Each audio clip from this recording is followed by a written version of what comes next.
looking all over the place for you, you know. Oh, hi, Beat. I'm sorry about that.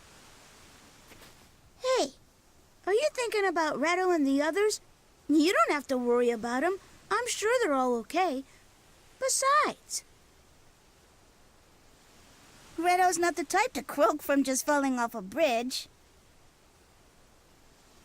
You have a point there. I'm sure you're right. Thank you, Beat. Still, we were pretty lucky back there, don't you think? If we hadn't been picked up by that Baroque ship, I don't know what would have happened.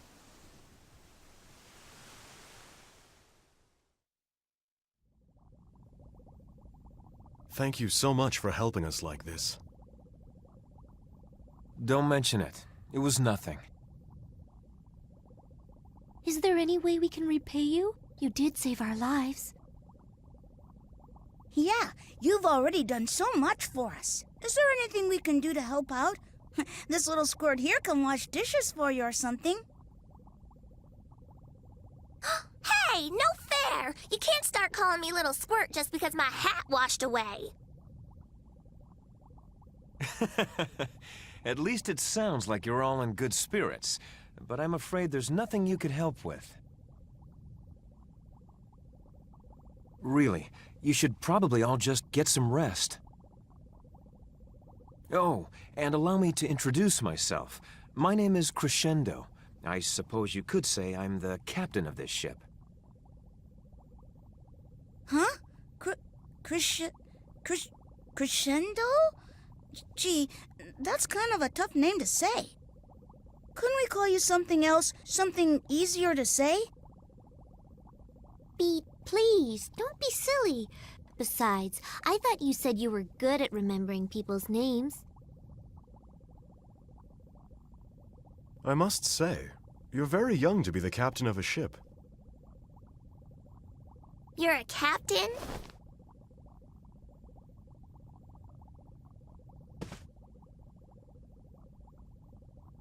Hey, hold on now. This guy doesn't even have a hook or an eye patch. There's no way he's a real captain.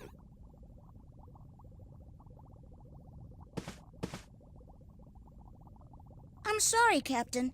I apologize for her rudeness. Hey, maybe I'll just call you Captain for now. I could remember your name, no problem, but you need to show respect to the ship's captain. Feel free to call me whatever you'd like, really. Well, Captain Crescendo, thank you for your kindness. I think we'll get some rest as you suggested.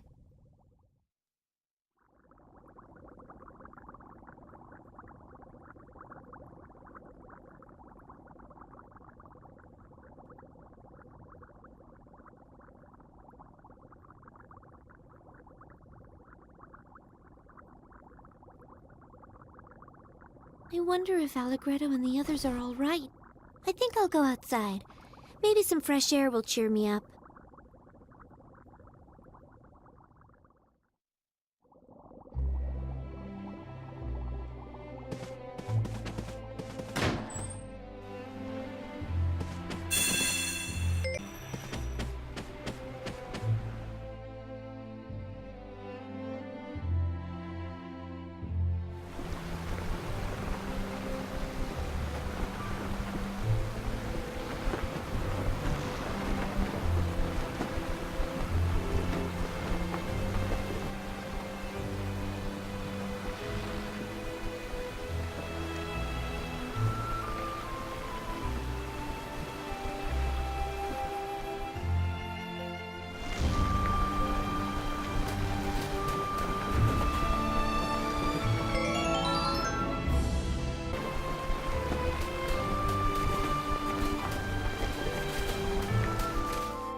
So the world is all just Frederick's dream.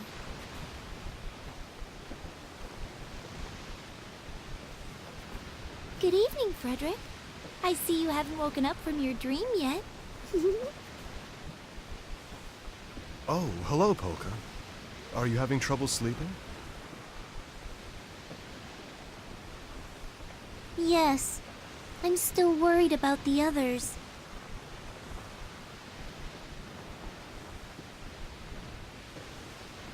Polka, there was something I said to you before. About the way everything in the world slowly fades away, gradually losing its color. But since I've come to this place, I've begun to feel as if that is somehow being reversed. What do you mean? Well, compared to when I first came to this world, now when I look around, I feel as if everything in the world is becoming more vivid, more clear. Could this be the proof I sought? Is this world, which must be a dream, somehow becoming more real? Or does it only prove that I myself am slipping away, fading even faster than the world around me?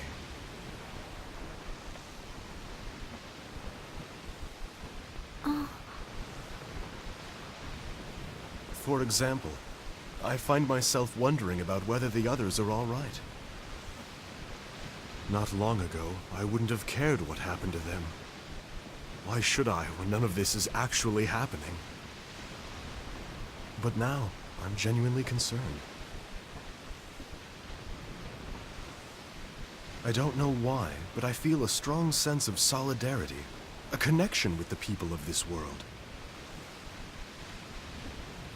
Well, I think that's a perfectly normal way for you to feel. After all, it's only natural to worry about people you've spent time with and grown to care about.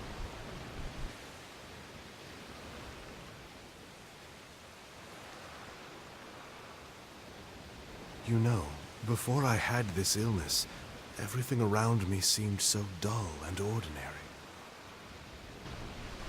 But since I found out my life would soon be over, even little things seem to shine with an inner light. Like the sound of wood crackling in a fireplace, the smell of a campfire, leaves slowly floating down a stream, the gentle sound of falling snow.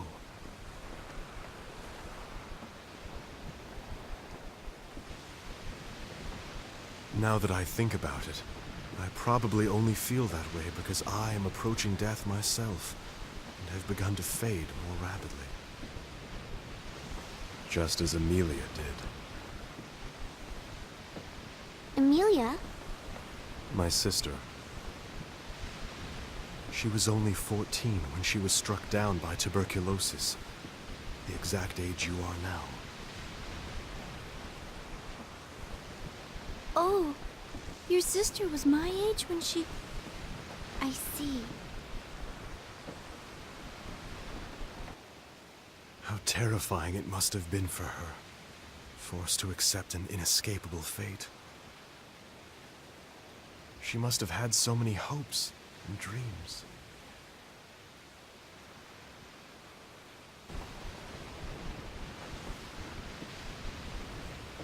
Why? Why does God allow such things to happen to good people?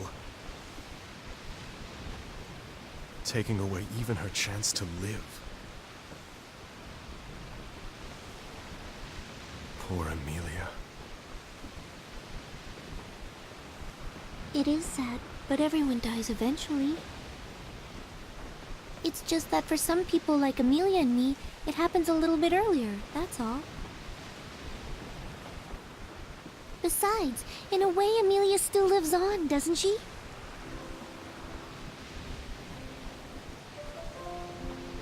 She lives on inside your heart, Frederick. And she lives in the wonderful music that your heart creates. She also lives on inside all the people of the world whose hearts are moved when they listen to your music. Amelia won't ever really die. She'll touch the hearts of every generation to come. Through her brother's melodies, she will live on forever. I think that's wonderful.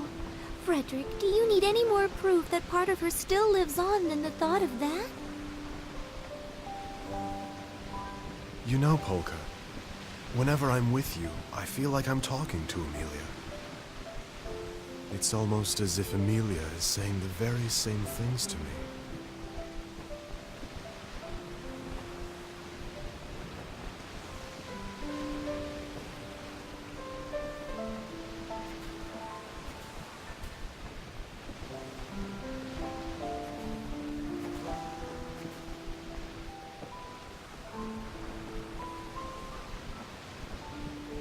Thank you, Polka.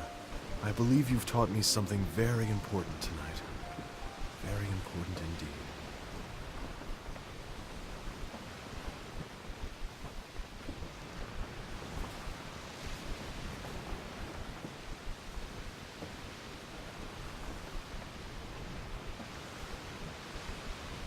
Frederick, there's just something about you that draws others to you. And since I met you, my way of thinking has changed quite a bit.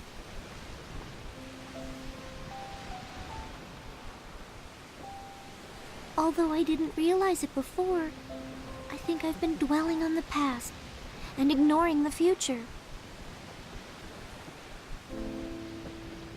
Because thinking about the future is just too painful when you know you're going to die soon.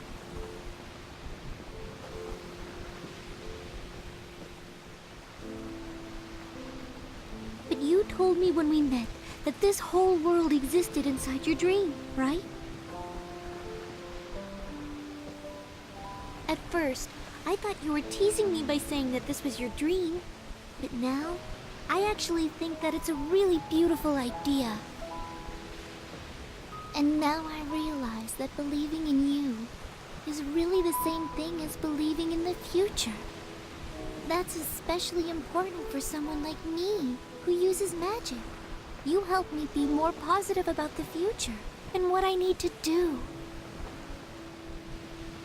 I should really be thanking you, Frederick, because you've taught me something very important too.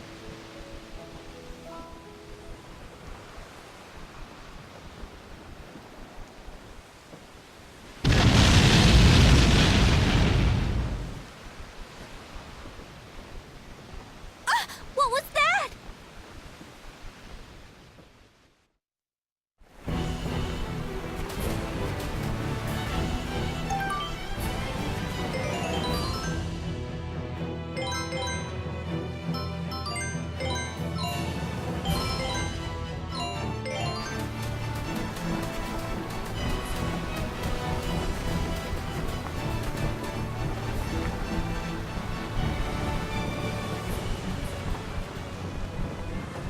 Damn it!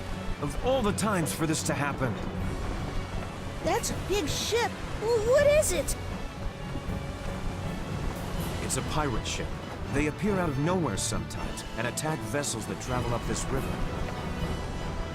The pirates sneak up from behind and ram their unsuspecting target. That's terrible. Maybe there's something we can do. We should repay them for helping us. I agree. But whatever we do, we have to move quickly or those people will try to board this ship. It's far too dangerous. These pirates, even their underlings, are very strong. Hey, that's no way for our captain to talk. Don't worry about a thing. Just leave it to us. What's all the fuss? Is something happening?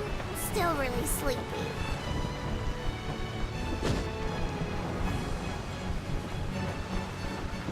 That's it! That's it! Ha! You know they've got a captain with an eye patch and a hook! Ooh, and I'll bet they have a lot of treasure. Hey, wait! Bee, don't! Oh, not you two!